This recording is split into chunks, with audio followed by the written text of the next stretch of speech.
बिस्मिल्लाहिर्रहमानिर्रहीम। अब मैंने आपको बताया था कि इफ़ एल्स जो है, इफ़ है उसमें कुछ लिमिटेशंस है। क्या लिमिटेशंस है कि जब कंडीशन फॉल्स होती तो वहाँ पे कुछ भी एग्जीक्यूट नहीं होता, स्टेटमेंट जस्ट स्किप हो जाती। अगर हमने कोई और चेक लगाना होता तो हम फिर स्टेटमेंट लिखते, फिर हम स्टेटमेंट लिखते, हम फिर स्टेटमेंट लिखते, हम फिर स्टेटमेंट लिखते, फिर इस तरह ये सिलसिलाकार चलता रहता था, जो हमारे लिए बहुत मुश्किल हो जाती थी। हम ज़्यादा स्टेटमेंट्स हमें लिखनी पड़ती थी, ज़्यादा उसमें मेमोरी ऑक्यूपाई होती थी। फिर उसका सोल्यूशन आया इफ़ एल्स स्टेटमेंट। कौन सा स्टेटमेंट आ गया? If else. इफ़ एल्स कहते हैं कौन सा स्टेटमेंट होता है? कहते हैं it is a two way selection structure.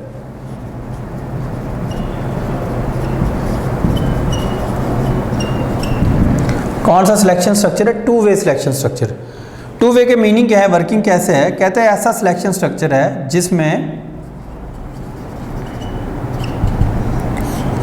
Condition true होगी तो भी स्टेटमेंट एग्जीक्यूट होती है,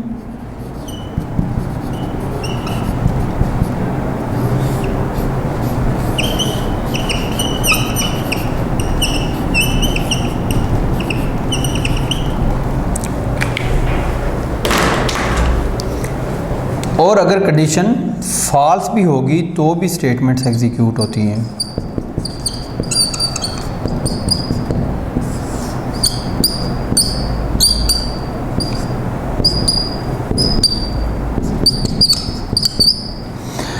टू वे इसलिए कहते हैं ये ऐसा सिलेक्शन स्ट्रक्चर होता है, अगर कंडीशन ट्रू होगी तो कुछ स्टेटमेंट एग्जीक्यूट होती है, कोई ब्लॉक ऑफ स्टेटमेंट एग्जीक्यूट होता है और कुछ स्किप हो जाता है, और अगर फॉल्स होती है तो कुछ स्टेटमेंट एग्जीक्यूट होती है और कुछ ब्लॉक स्किप हो जाता है। ऐसा जो स्ट्रक्चर होता है इसको कहते हैं टू वे सिलेक्शन स्ट्रक्चर। तो कहते हैं जब कंडीशन ट्रू होगी तो फिर क्या होगा? जब कंडीशन ट्रू होगी तो याद रख लीजिएगा जो इफ ब्लॉक है, इफ स्टेटमेंट है, इफ से बिलो वो सारी क्या हो जाएंगी? एग्जीक्यूट हो जाएंगी। और जो एल्स ब्लॉक है, एल्स कीवर्ड है, वो क्या हो जाएंगी? स्किप्ड हो जाएंगी। यानी जब कंडीशन ट्रू दो ही ब्लॉक होंगे, एक इसमें इफ ब्लॉक होगा, एक एल्स ब्लॉक होगा, उसमें एक स्टेटमेंट भी उससे एक से ज़्यादा है। जब कंडीशन ट्रू होगी तो इफ ब्लॉक एग्जीक्यूट होगा, यानी ये कौन सा ब्लॉक होगा? ये वाला जो है ये इफ ब्लॉक होगा। और एल्स ब्लॉक, ये कौन सा ब्लॉक है? Else block. तो इफ ब्लॉक एग्जीक्यूट होगा, एल्स स्किप हो जाएगा। और जब कंडीशन फॉल्स होगी इसका रिवर्स हो जाएगा। क्या हो जाएगा? एल्स ब्लॉक क्या हो जाएगा जी? एग्जीक्यूट हो जाएगा। और जो इफ ब्लॉक है वो स्किप्ड हो जाएगा। इसीलिए इसको कहते हैं two way selection structure, two way conditional. Condition true होने पे कुछ ब्लॉक ऑफ स्टेटमेंट एग्जीक्यूट होंगी, कुछ स्किप हो जाती हैं। याद रख लीजिएगा एट अ टाइम ना तो दोनों ब्लॉक एग्जीक्यूट हो सकते हैं और ना दोनों स्किप हो सकते हैं। ना दोनों ब्लॉक क्या हो सकते हैं? एग्जीक्यूट हो सकते हैं एट अ टाइम, ना दोनों ब्लॉक एग्जीक्यूट। अल्टरनेट है, कोई एक एग्जीक्यूट होगा और कोई दूसरा स्किप होगा। अब सिंटैक्स देखें इसको कैसे लिखते हैं कंप्यूटर में।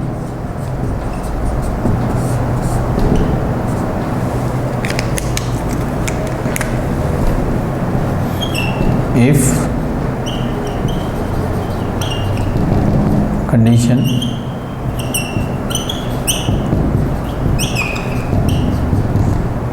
statements else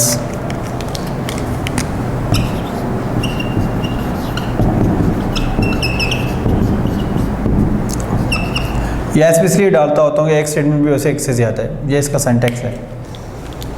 इफ़, ये देखिए ये तो इफ़ का सिंटैक्स है। इफ़ कंडीशन स्टेटमेंट्स, इसमें एल्स स्टेटमेंट्स, ये इफ़ ब्लॉक आ गया और ये एल्स ब्लॉक आ गया। अगर कंडीशन ट्रू होगी तो ये वाली स्टेटमेंट एग्जीक्यूट होगी, ये स्किप हो जाएगी। अगर कंडीशन फॉल्स होगी तो ये वाला स्किप हो जाएगा और ये वाला एग्जीक्यूट हो जाएगा। एग्जाम्पल देखें।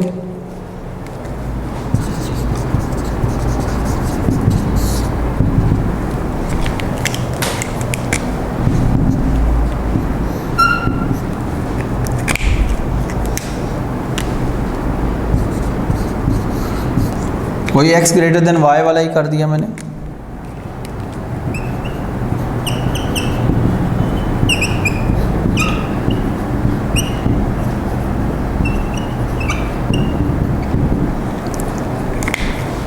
x is greater else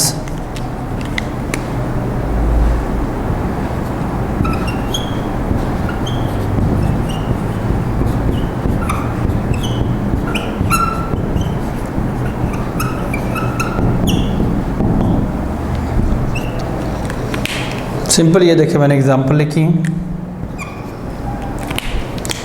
if x greater than y, अगर ये ट्रू होगा तो x is greater else x is not greater. इसमें ये जो ब्रैकेट्स का कंसेप्ट वही है, या मैं बार बार नहीं मैं बताया करूँगा। अगर जब भी जिस भी स्ट्रक्चर में ये ब्रैकेट्स यूज़ होंगी स्टेटमेंट्स के लिए, तो अगर एक स्टेटमेंट लिखने की ज़रूरत नहीं है, लिख लें, गुनाह कोई नहीं है, लेकिन ज़रूरत क्या है लिखने की। और अगर लिख लें, नहीं लिखेंगे तो कोई मसला नहीं है। अगर एक से ज़्यादा है तो आपको मस्ट है लिखना, ये तो नेक्स्ट स्टेटमेंट का पार्ट हो जाएगा। यहीं पे भी ब्रैकेट है, यहाँ पे भी है, मैंने लिखी हुई है, बाद में मैं रिमूव कर दूंगा। x और y की कोई वैल्यू होगी, लेट्स से x की वैल्यू 5 है और y की वैल्यू 10 है, ये यूज़र वैल्यू दे रहा है। 5 ग्रेटर देन 10 ट्रू है फॉल्स, फॉल्स है, फॉरन एल्स पे जाएगा, इसको स्किप कर देगा, x is not greater message आ जाएगा। अब ऐसे कर दें, 51 कर दें, 51 ग्रेटर देन 10 ट्रू, इसको करेगा x इज़ ग्रेटर एल्स को स्किप कर देगा। सिंपल सी बात है, कोई इतनी मुश्किल नहीं है। अब इसको रिमूव भी कर दें, कोई इशू नहीं है। ये ले, एक या एक से ज़्यादा स्टेटमेंट भी आप लिख सकते हैं। तो ये हमारे पास क्या होता है जी, हमारे पास इफ़ एल्स स्ट्रक्चर था।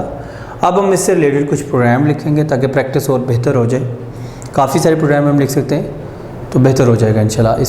इसमें भी ऑड और इवन वाला आ सकता है, कॉन्सोनेंट वाला भी आ सकता है, बेहतरीन तरीके से आ सकता है। वावल एंड कॉन्सोनेंट बहुत बोर्ड में कई दफ़ा आ चुका है, उसको भी हम प्रैक्टिस करते हैं। और इससे रिलेटेड काफ़ी सारे प्रोग्राम हैं, हम उनको भी देख लेते हैं। प्रोग्राम अब थोड़ी सी प्रैक्टिस करते हैं इफ़ एल्स को यूज़ करते हुए। वही पास फेल वाला पहले मैं कर लेता हूँ, फिर उसके बाद ऑड इवन वाला कर लेंगे, फिर वावल एंड कॉन्सोनेंट। ये 3 प्रोग्राम मैं आपको यहाँ पे प्रैक्टिस कराऊंगा।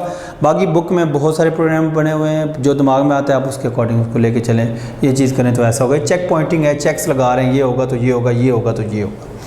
सबसे पहले मैं पास और फेल को लेके चलता हूँ कि उसका प्रोग्राम है कैसे होगा। एज इट इज़ वही चीज़ें सारी की सारी। अब मैं कोशिश करूँगा ये भी चीज़ें कम लिखा करूँ। iostream.h, conio.h, voidman, clear screen. Simple यहाँ पे इंटीजर ये m आ गया, वही बातें सारी, कुछ भी चेंज नहीं है। सी आउट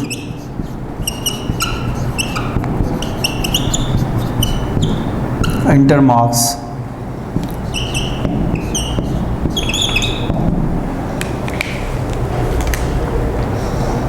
यहाँ पे मैं कंडीशन लगा लेता हूँ। इफ़ वही कंडीशन है, बस फ़र्क जो है बता दूंगा। m greater than equal to 33 /n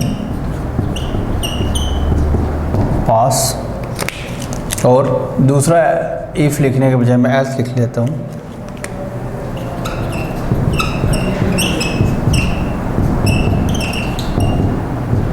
fail, programme ख़त्म। ये बात वही प्रोग्राम ऐसे एज इट इज़ जो भी पढ़ा चुका हूँ पहले वाले लेक्चर में से, प्रीवियस लेक्चर में। क्लियर स्क्रीन, m नंबर आ गया, मार्क्स एंटर हो गया। ये चेक है, if m greater then 33 true होगा तो पास। अब बजाय मैंने इफ़ लिखने के यहाँ पे क्या कर दिया, सिंपल एल्स लिखा और कंडीशन लिखने की ज़रूरत नहीं है। सी आउट फेल। रन करके दिखा देते हैं आपके सामने, वर्किंग इसकी सेम हो जाएगी।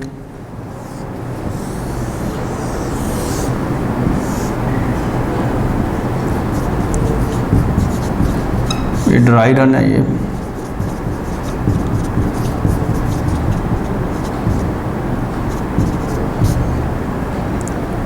और ये आउटपुट है। Screen clear, variable m declare हो गया। ये देखें, एंटर मार्क्स मैसेज आ जाएगा।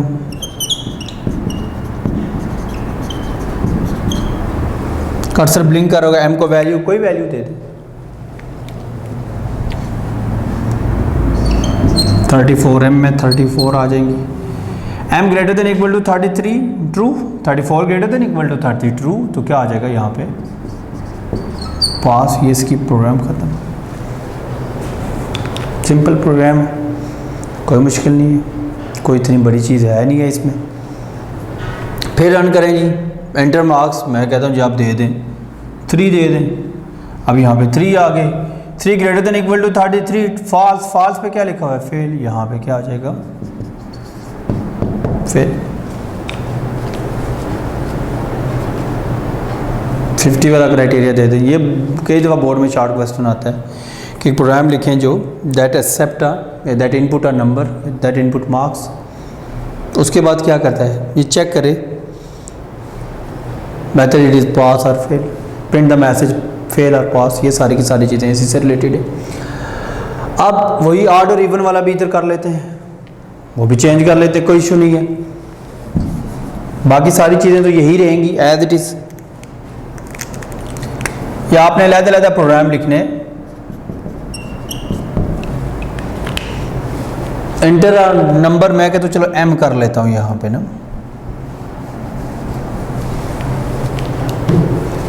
क्या हो जाएगा यहाँ पे m आ गया, एंटर अ नंबर।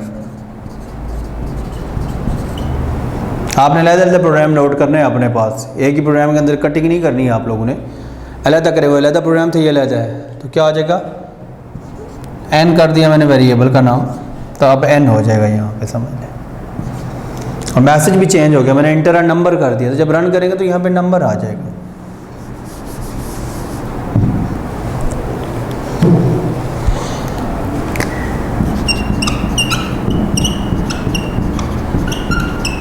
कोई नंबर दे दे, n नंबर मांग रहा है, चलो मैं दे देता हूँ 6, ये 6 स्टोर हो जाएगा यहाँ पे। यहाँ तक तो एज इट इज़। फिर यहाँ पे जो चेंज आना है ना वो सारा का सारा तो यहाँ पे आ जाएगा, मैसेज भी चेंज हो जाएगा और यहाँ पे चेक भी चेंज हो जाएगा। वही n% इक्वल टू 0, वही कंडीशन है ना, n% इक्वल टू 0। अगर ये इसका रिमाइंडर 0 के इक्वल आ गया, ये रिमाइंडर है ना, तो क्या आ जाएगा इसका even, अगर अदरवाइज एल्स में क्या लिखा हुआ है ऑड लिखा हुआ है, ये एल्स लिखा हुआ है, एल्स ऑड। रन करते 6 किया, 6 रिमाइंडर 2, रिमाइंडर 0 आ गया, देखिए ऐसे 6 2 3 आर 6 और ये रिमाइंडर 0 इक्वल टू 0 ट्रू आ गई, तो क्या लिखा हुआ है even, तो यहाँ पे क्या आ जाएगा even, स्किप हो जाएगा गेट ch। कोई इशू इसमें। इसको एक और मेथड से भी लिख सकते हैं, अगर आपको ये मुश्किल लगती है चीज़, ये वाला जो एक्सप्रेशन है, आप जाते हैं ऐसा नहीं होता, एक और वेरिएबल इधर डिक्लेयर कर लो, कोई इशू नहीं है, ये ऑप्शनल की बात कर रहा हूँ। उस वेरिएबल का नाम r रख लो, रिमाइंडर। बस उसमें नंबर इंटर करने के बाद जो नेक्स्ट स्टेटमेंट है यहाँ पे ये लिख लें r equal to n%2। r की वैल्यू क्या होगी, r equal to n%2, n remainder 2, sorry 2 3 are 6 remainder 0, यानी r की वैल्यू इसमें 0 आ गई है। r की वैल्यू क्या आ गई 0। अब r को चेक कर लें यहाँ पर, कोई इशू नहीं है, आसान काम हो गया। r इक्वल टू 0, अगर r की वैल्यू 0 का तो नंबर क्या है इवन, अगर और होगा तो ये भी एक मेथड है, आप एक लेते वेरिएबल। फिर रन करते हैं program, nr0 enter a number, कोई नंबर दे, मैं कहता हूँ 5 है जी, n की वैल्यू 5, r की वैल्यू क्योंकि 5 मॉडुलस 2, 5 मॉडुलस 2, 2 2 आर 4 1, ये रिमाइंडर आ गया। ये किस में हो जाएगा इसमें। अब इसके बाद चेक है 1 इक्वल टू 0 फॉल्स, एल्स में क्या लिखा है ऑड, तो यहाँ पे क्या मैसेज आ जाएगा ऑड। ऐसे भी कर सकते हैं, डायरेक्ट भी कर सकते हैं, ये वाला एक्सप्रेशन उधर लिख लें। अगर आपके दिमाग में माइंड में ये बात नहीं बैठती तो फिर आप क्या कर लें, अलग वेरिएबल क्रिएट करें, उसके अंदर ये कैलकुलेशन कर लें और इसको चेक कर लें।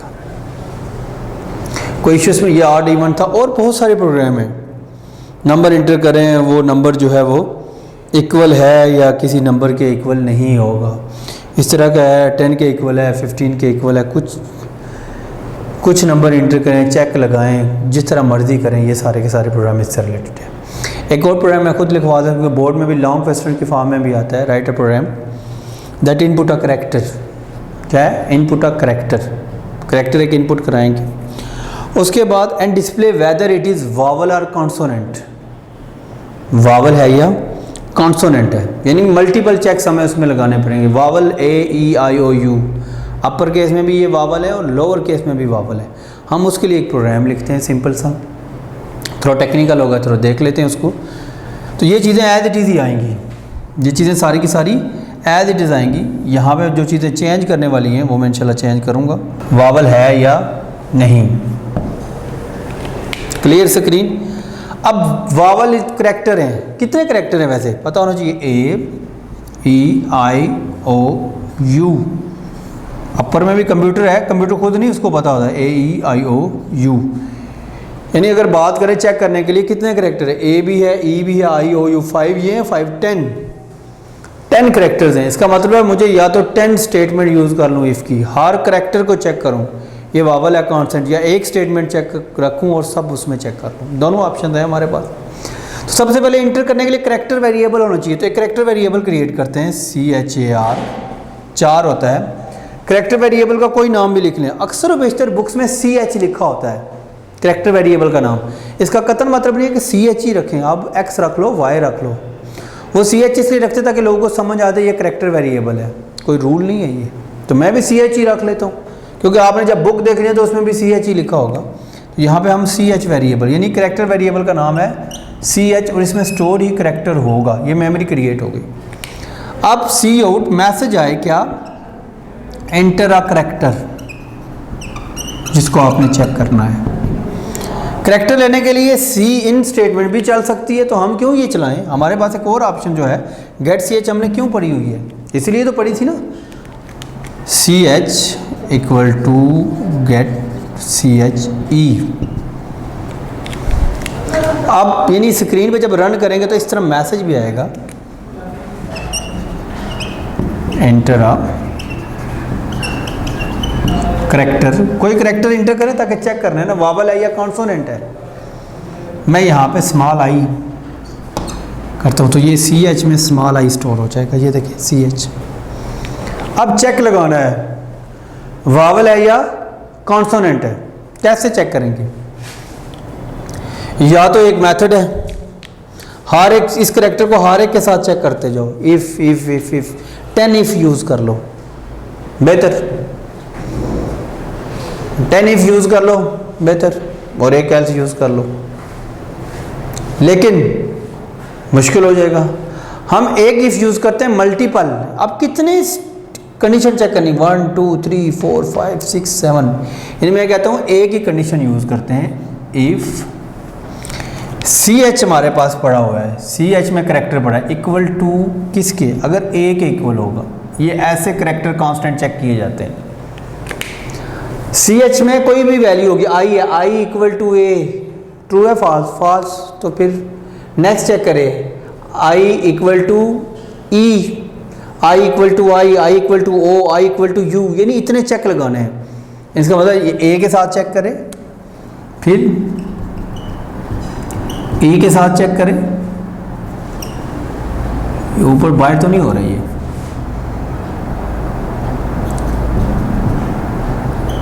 E के साथ चेक करें, I के साथ चेक करें,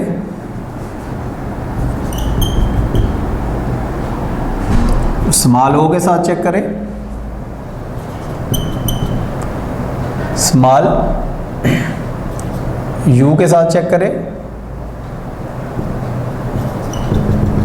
कैपिटल A के साथ चेक करें, कैपिटल E के साथ चेक करें, कैपिटल I के साथ चेक करें, कैपिटल O के साथ चेक करें, और कैपिटल U के साथ चेक करें। ये कंडीशन बनती है, सारी हमने चेक करनी है। देखें ये 10 मैंने लिख दी हैं, CH equal to A, CH equal to E, CH equal to I, CH equal O, ये 10 कंडीशंस हैं।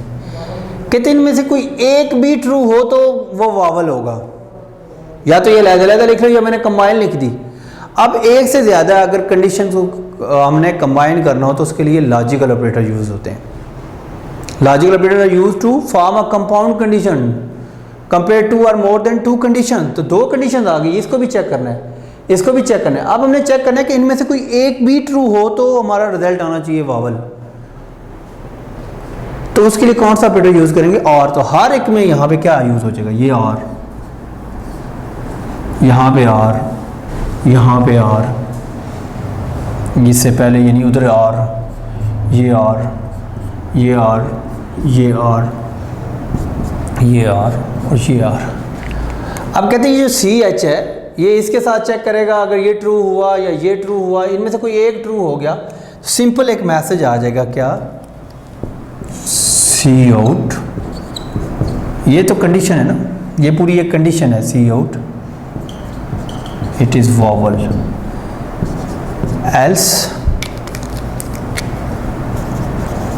सी out and it is not vowel, और ये प्रोग्राम खत्म। रन करता हूँ, यहाँ तक वो आई इंटर किया, i equal to A false, i equal to E false, i equal to i true, एक ट्रू हो गया, आ रहा है ये सारा, तो क्या आ जाएगा? इट इज वॉवल, प्रोग्राम खत्म। ये वॉवल एंड कॉन्सोनेंट का था। दोबारा रन करता हूँ, एंटर अ कैरेक्टर, मैं कैरेक्टर दे देता हूँ जेड, जे जेड आ गया जी।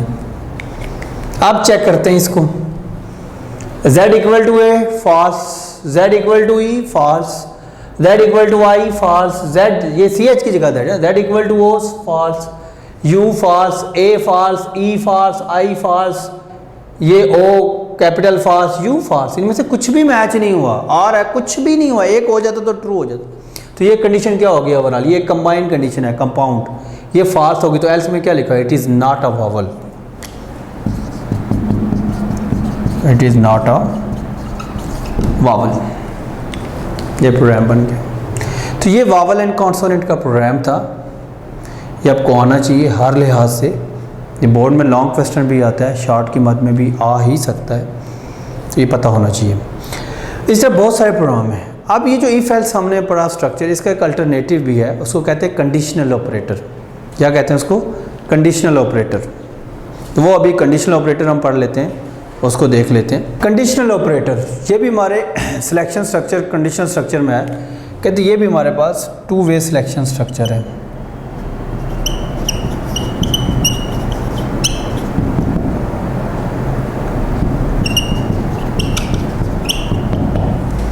कौन सा स्ट्रक्चर? टू वे सिलेक्शन है। टू वे का मतलब है ये भी ऐसा स्ट्रक्चर है जिसमें कंडीशन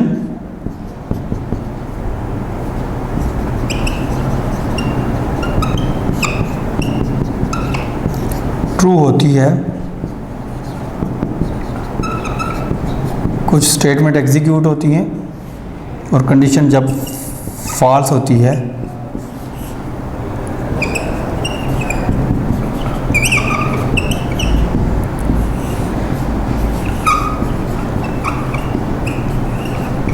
कुछ स्टेटमेंट एग्जीक्यूट होती हैं, इसलिए इसको टू वे कहते हैं। यानी कि कंडीशन के ट्रू होने पे कुछ एग्जीक्यूट होता है, कोई एक्सप्रेशन, कोई स्टेटमेंट्स, और कुछ क्या होता है जी? स्किप होता है। इसी तरह फॉल्स होने पे भी कुछ एग्जीक्यूट होता है और कुछ स्किप्ड होता है। इसका मतलब है ये भी टू वे है, ये अल्टरनेट है। ये किसका अल्टरनेट है? समझ लीजिए इफ और एल्स का अल्टरनेट है। किसका अल्टरनेट है? इफ एल्स में। इसमें भी कुछ कंडीशन ट्रू होंगी तो कुछ एग्जीक्यूट होगा, कुछ स्किप होगा, उसमें भी यही बात थी। ये थोड़ा सा कॉम्प्लिकेटेड है, वो सिंपल होता था।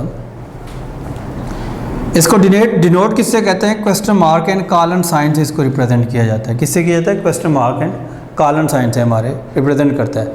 अगर कंडीशन ट्रू होगी तो इस क्वेश्चन मार्क के बाद जो कुछ लिखा होगा वो एग्जीक्यूट होगा, अगर फॉल्स होगी तो इसके बाद जो लिखा होगा एग्जीक्यूट होगा। अगर ट्रू होगी तो जो ये एग्जीक्यूट होगा ये स्किप होगा, अगर फॉल्स होगी तो ये एग्जीक्यूट होगा ये स्किप होगा।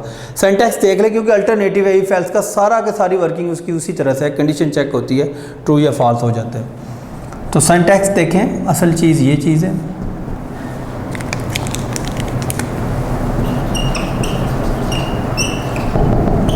कंडीशन,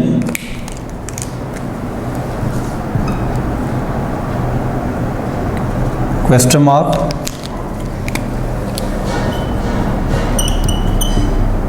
मैं लिखता होता हूँ, वैसे स्टेटमेंट्स यहाँ पे लिखनी चाहिए, मैं ट्रू स्टेटमेंट लिखता हूँ, colon sign,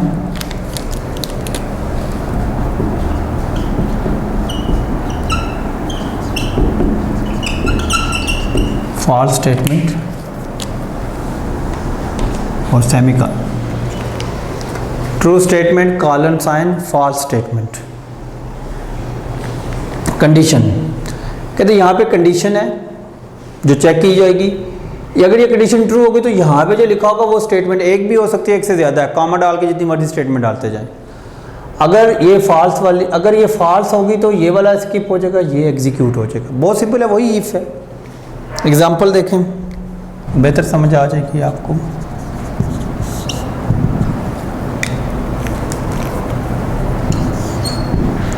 sorry,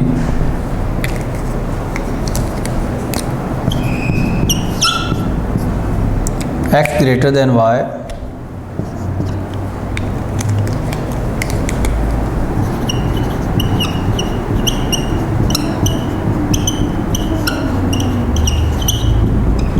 x is greater और colon sign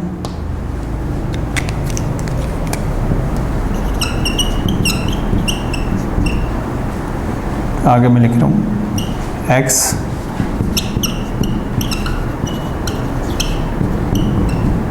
not greater semicolon.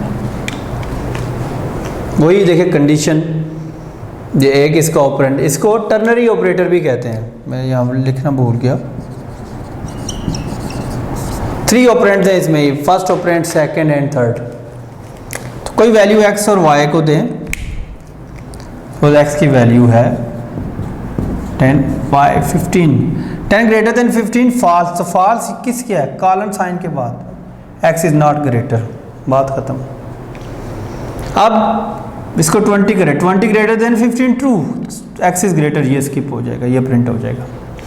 ये एज इट इज़ वही है इफ एल्स वाला। अब हम इसको इसे इफ एल्स में कैसे लिखते थे, आपको याद हो, इफ x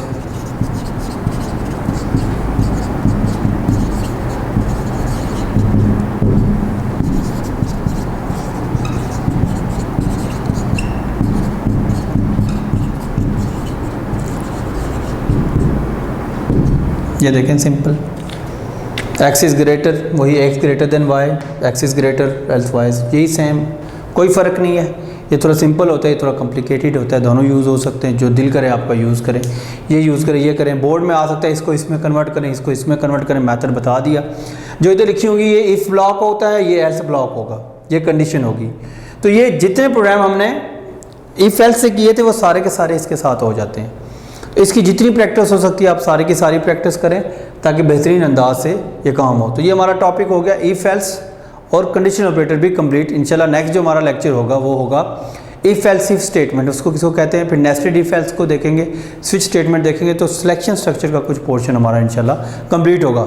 जो बच्चे सी लैंग्वेज मतलब इसी के अकॉर्डिंग है, स्ट्रक्चर यही है, कंसेप्ट सारे के सारे सी लैंग्वेज के भी यही हैं, सिंटैक्स भी यही है, कोई इशू नहीं है इसमें। एग्जाम्पल में फ़र्क होगा, एग्जाम्पल में क्या होगा, मैं सी आउट यूज़ कर रहा हूँ, वहाँ पे प्रिंट एफ यूज़ हो रहा होगा। यहाँ पे मैं सी इन यूज़ करता हूँ, वहाँ पे स्कैन एफ यूज़ हो रहा है। बाकी मैट्रिक के बच्चे भी डेफिनेटली इन्हीं लेक्चर से मुस्तफ़ीद हो सकते हैं, कोई इशू नहीं है। सेकेंड ईयर और मैट्रिक जो सिलेबस है वो सेम ही है, बस उस मैट्रिक में हमारे पास जो 10th क्लास है उसमें जो कंप्यूटर साइंस की बुक है उसमें याद रख लीजिएगा सिर्फ और सिर्फ सी लैंग्वेज और यहाँ पे सी है, C++ है। तो काफ़ी सारे टॉपिक जो हमारे कॉमन होते हैं, इसलिए जहाँ पे सी आउट है वो प्रिंट एफ के अकॉर्डिंग है और जो सी इन है वो स्कैन एफ के अकॉर्डिंग काम कर रही होती है। तो ये भी देख लीजिएगा, ठीक है जी। प्रैक्टिस करें अच्छे तरीके से, सारे के सारे प्रोग्राम रन करें, ड्राई रन करें। कहीं पे भी प्रॉब्लम आती है, मैंने पहले बताया यूट्यूब का चैनल है हमारा साइंटिफियन का, आप उस जो वीडियोज़ होते हैं उसके नीचे भी कमेंट कर सकते हैं। इसके अलावा आप लाइव डिस्कशन सेशन में आप आएँ, प्रॉपर आएँ, वहाँ पे आके डिस्कशन कर लें, इंशाल्लाह बेहतरी होगी। और घर में प्रैक्टिस करें, टर्बो C++ कंपाइलर इंस्टॉल करें ताकि बेहतर से बेहतर काम हो जाए। और यही हमारे प्रैक्टिकल्स हैं, ये जो काम हो रहे हैं इन्हीं को प्रैक्टिकल नोटबुक पर भी हम लिखते हैं। ये प्रोग्राम है, इसकी प्रैक्टिस है, यही प्रैक्टिकल है। ये साथ प्रैक्टिकल नोटबुक भी साथ साथ तैयार होगी इंशाल्लाह। मैं डिस्कशन सेशन में आपको बताऊँगा कि प्रैक्टिकल नोटबुक क्या होती है। ओके जी, अल्लाह हाफ़िज़।